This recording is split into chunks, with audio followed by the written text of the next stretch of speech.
the sound that echoed across Camp Hearn, Texas on a humid evening in August 1943 stopped every American.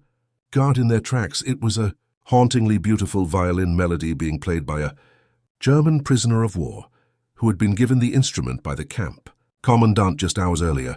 Hans Müller, a former Wehrmacht soldier captured in North Africa, stood in the center of the compound, playing Bach's Air on the G string with tears streaming down his face, unable to believe that his American captors had not only allowed him to play music, but had actually provided him with a quality violin after learning he had been a professional musician before the war. For thousands of German prisoners scattered across over 500 POW camps throughout the United States, receiving musical instruments from their captors represented something so unexpected and psychologically powerful that it challenged every assumption they held about American character and prisoner treatment. Hans had grown up in a musical family in Dresden where his father taught violin at the conservatory and his mother gave piano lessons to supplement their income during Germany's economic struggles of the 1920s and 1930s. Music had been Hans's entire world until he was drafted into the Wehrmacht in May 1941 and sent to fight in campaigns that took him further and further away from everything he loved. When he was captured by American forces during the Tunisia campaign, he assumed his musical career was finished forever. What enemy nation would care about preserving the artistic abilities of captured soldiers? The Nazi propaganda he had absorbed during his military service portrayed Americans as culturally inferior people who preferred jazz and popular music over the refined classical traditions. That defined German cultural superiority. The idea that Americans would recognize and nurture classical musical talent in their prisoners seemed impossible. The decision to provide musical instruments to German prisoners wasn't part of official military policy. Initially, it began with individual camp commandants and personnel who recognized that maintaining prisoner morale through cultural activities would reduce disciplinary problems and create more cooperative camp environments. Colonel William Bradford, commandant of Camp Hearn, had been a high school band director before the war and understood the psychological benefits of musical expression for maintaining mental health and emotional stability. When he learned that several of his German prisoners had been professional musicians, he made the unprecedented decision to contact music stores in nearby towns and use camp welfare funds to purchase instruments that could be loaned to qualified prisoners. His reasoning was both practical and humanitarian.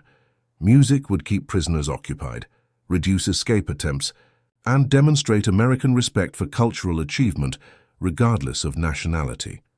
The psychological impact on German prisoners when they first received musical instruments was profound and immediate.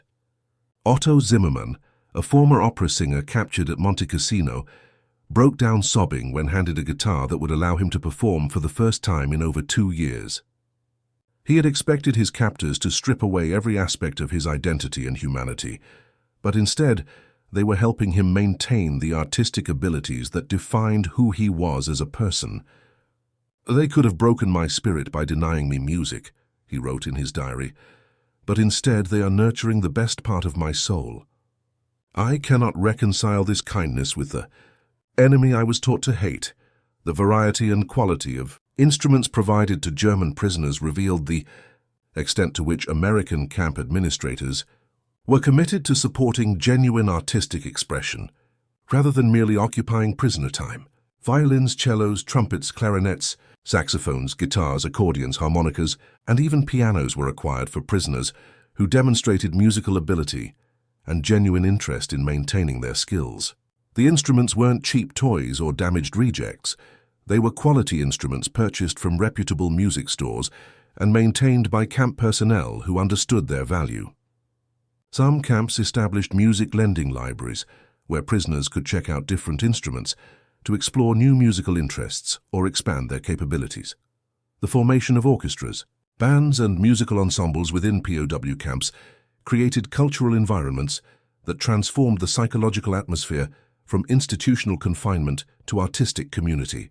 The Munich Philharmonic Orchestra, formed by German prisoners at Camp Alva, Oklahoma, included former professional musicians from major European orchestras who had been scattered across different military units and captured in various campaigns.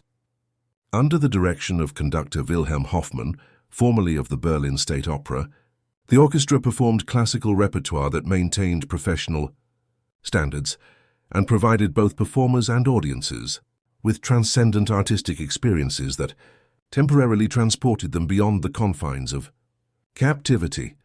American military personnel and local civilians were often invited to attend concerts performed by German prisoner orchestras, creating cultural exchanges that humanized former enemies and demonstrated the universal appeal of great music. The first concert performed by the Camp Herne Orchestra drew an audience that included the camp commandant, local townspeople, and American soldiers who had fought against these same Germans in North Africa and Italy. The evening began with tension and curiosity, but ended with standing ovations and genuine appreciation for artistic excellence that transcended national boundaries and military conflicts. The repertoire performed by German prisoner musicians included not only classical works but also folk songs, popular music, and even compositions written by prisoners themselves during their captivity. Heinrich Weber, a former music teacher from Bavaria, composed a symphony during his 3 years in American captivity that reflected his emotional journey from defeat and despair through gradual acceptance and eventual gratitude for his treatment. The symphony, performed by fellow prisoners and later transcribed and preserved, became a musical document of the psychological transformation that many German prisoners experienced in American camps. Jazz music, which Nazi propaganda had condemned as racially inferior and culturally degenerate, became a revelation for many German prisoners who encountered authentic American musical traditions for the first time. African-American soldiers stationed at some POW camps shared their musical traditions with German prisoners, creating cross-cultural exchanges that challenged Nazi racial ideology through the universal language of music. Corporal James Washington, a talented jazz pianist from Chicago, taught German prisoners blues progressions and improvisation, techniques that opened entirely new musical horizons for classically trained European musicians. The educational aspects of musical programs in POW camps extended beyond mere performance to include music theory, composition, and cultural history that broadened prisoners' understanding of international musical traditions. Music libraries established at various camps included scores, recordings, and instructional materials that allowed prisoners to study musical forms and composers they had never encountered. American music teachers volunteered to provide instruction to German prisoners, sharing knowledge about American composers, musical theater, and contemporary composition techniques that expanded their artistic vocabulary. The therapeutic benefits of musical expression for prisoners dealing with trauma, displacement, and uncertainty about their futures became apparent to medical personnel who observed improved mental health among musically active prisoners. Dr. Margaret Foster, a psychiatrist consulting at several Texas POW camps, documented significant reductions in depression, anxiety, and behavioral problems among prisoners who participated in musical activities. Music provided emotional outlets for feelings that couldn't be expressed through words, especially for prisoners struggling with homesickness, guilt about their military service, and fear about their family's safety in war-torn Germany. Religious music played a particularly important role in providing spiritual comfort and maintaining cultural connections for prisoners who had been separated from their home, communities, and traditional support systems. Church hymns, Christmas carols, and religious compositions performed by prisoner choirs created worship experiences that honored their spiritual traditions while demonstrating American respect for religious freedom. The Christmas concerts performed by German prisoner choirs often included both German and American religious music, creating interfaith celebrations that emphasized shared Christian values over national divisions. The preservation and documentation of musical activities in POW camps was undertaken by both American personnel and German prisoners who recognized the historical significance of their cultural exchanges. Recordings were made of outstanding performances, photographs were taken of orchestras and bands, and programs were saved from concerts and recitals. These materials, now housed in various archives, provide evidence of the remarkable cultural flowering that occurred within the confines of prisoner of war camps. The impact of musical programs extended beyond individual camps to influence broader American attitudes toward German culture and capabilities.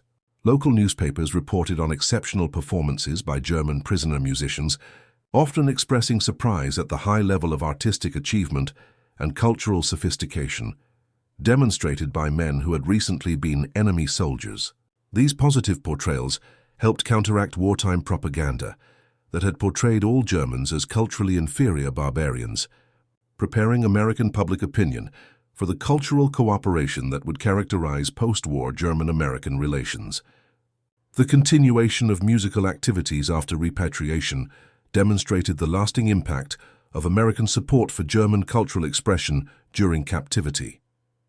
Many former prisoners returned to Germany with enhanced musical skills, new repertoire, and positive associations with American cultural values that influenced their post-war careers and attitudes.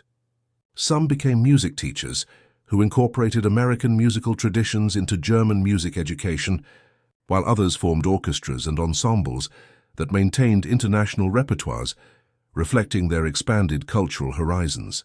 The correspondence between former prisoners and American music teachers, camp personnel, and local musicians who had supported their activities continued for decades after the war ended, creating lasting cultural bridges between former enemies. Hans Möller, the violinist whose performance had so moved his captors and fellow prisoners, maintained contact with Colonel Bradford for 25 years after the war, sending recordings of his performances with the Dresden Philharmonic and crediting his American captors with preserving his musical abilities during the darkest period of his life. The success of musical programs in German POW camps influenced post-war policies regarding cultural preservation and artistic expression in displaced persons camps, occupation zones, and international relief efforts. The recognition that maintaining cultural identity and artistic expression was crucial for psychological health and successful reintegration led to expanded support for cultural activities in subsequent humanitarian and reconstruction programs. The integration of former German POW musicians into American cultural life represented one of the most successful aspects of post-war immigration and cultural assimilation. Some prisoners who had participated in camp musical programs chose to remain in America after the war, joining American orchestras, teaching in American schools, and contributing to American cultural life while maintaining their German musical heritage. Their success demonstrated the potential for cultural exchange to create lasting bonds between former enemies. The documentation of musical compositions written by German prisoners during their American captivity provides unique insights into the psychological and emotional experiences of enemy soldiers who found unexpected humanity in their treatment by captors. These compositions, ranging from simple folk songs to complex symphonic works, reflect themes of homesickness, gratitude, hope, and gradual acceptance that chronicle the internal transformation many prisoners experienced. The influence of American popular music on German prisoner musicians created cultural exchanges that continued to influence European musical development long after the war ended.